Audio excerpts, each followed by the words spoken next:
Assalamualaikum, friend. Setiap orang pasti mempunyai mimpi yang ada sejak dia masih kanak-kanak, termasuk juga friend kan. Nah, ini adalah mimpi di saat saya masih kanak-kanak, tepatnya SD.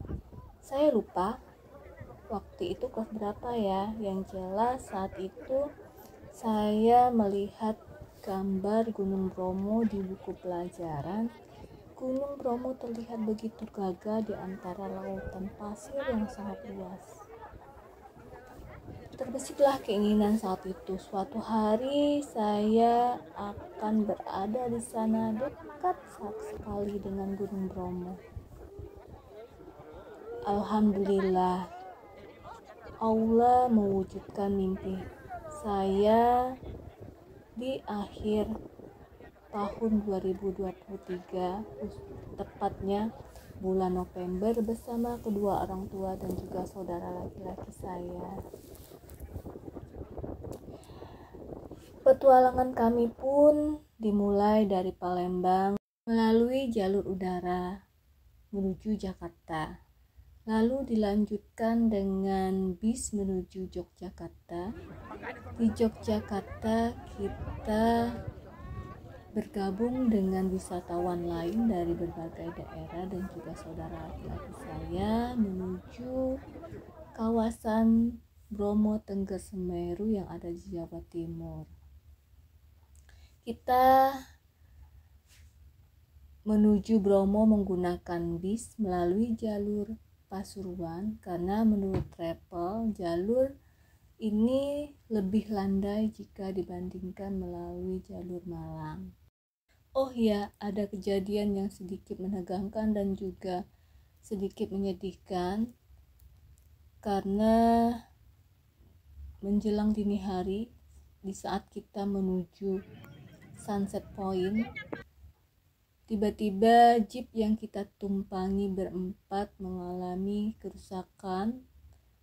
Jadi kami pun terpencar-pencar ke dalam jeep penumpang yang lain. Saya melakukan atau menikmati sunrise dari penanjakan 1, sedangkan mama, papa, dan saudara laki-laki saya hanya sampai di Bukit Kingkong yang ada di bawah. Setelah kita puas menikmati matahari terbit dari Sunset Point, kita turun ke bawah dan alhamdulillah jeep pengganti pun telah disediakan untuk kami berempat. Kita menuju ke destinasi berikutnya yaitu Bukit Widodareni. Ini adalah Bukit Widodareni yang merupakan padang savana jika tidak dalam musim kemarau. Dan ini juga karena 2 bulan sebelum kita kesini itu terjadi kebakaran hebat karena kemarau dan juga kesalahan manusia. Lalu kita menuju ke Bukit Teletabis. Inilah yang dinamakan Bukit Teletabis. Konon katanya jika semua bukit ditutupi rumput ataupun semak, terlihat hijau semua, maka akan terlihat seperti bukit di film anak-anak yaitu Teletubbies. Disinilah kejadian 2 bulan sebelum kami kesini yang menyebabkan kebakaran hebat karena adanya sepasang calon pengantin melakukan prewedding di sini. Kemudian kita pun menuju ke Pasir Berbisik. Inilah jalan menuju Pasir Berbisik, lautan pasir yang sangat luas. Tidak semua kendaraan mampu melewati jalur ekstrim ini, hanya jeep khusus ataupun motor khusus. Masya Allah, begitu dekatnya saya, seperti mimpi saya saat kanak-kanak dulu. Gunung Bromo yang terlihat begitu gagah dan megah. Lautan pasir ini merupakan material yang keluar dari perut bumi karena adanya muntahan dari Gunung Bromo. Gunung Bromo merupakan salah satu gunung yang masih aktif hingga saat ini. Jadi ketika levelnya sudah berada di siaga, maka pendakian akan ditutup.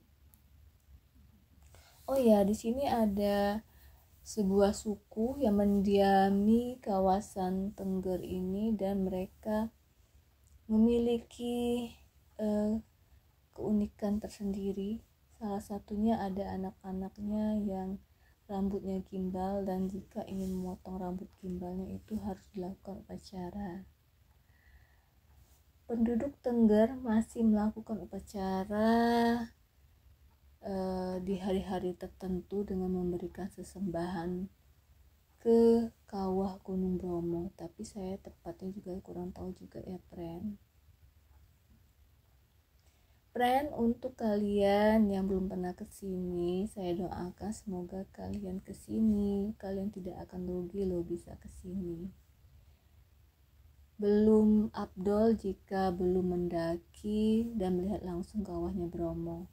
Bersama ibu-ibu alias nenek-nenek hebat, saya menuju kawah Bromo dengan mendaki dan juga menaiki ratusan anak tangga. Di sini udaranya sangat dingin dengan angin yang sangat kencang, jadi hati-hati ya, friend. Bau belerangnya pun sangat terasa di sini. Lihatlah pemandangannya, friend, begitu cantik. Masya Allah.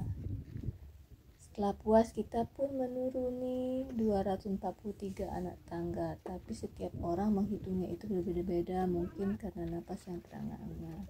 Nah, konsentrasi yang sudah mulai berkurang. Setelah ini apa dan kemana lagi mimpi saya? Ditunggu ya, friend.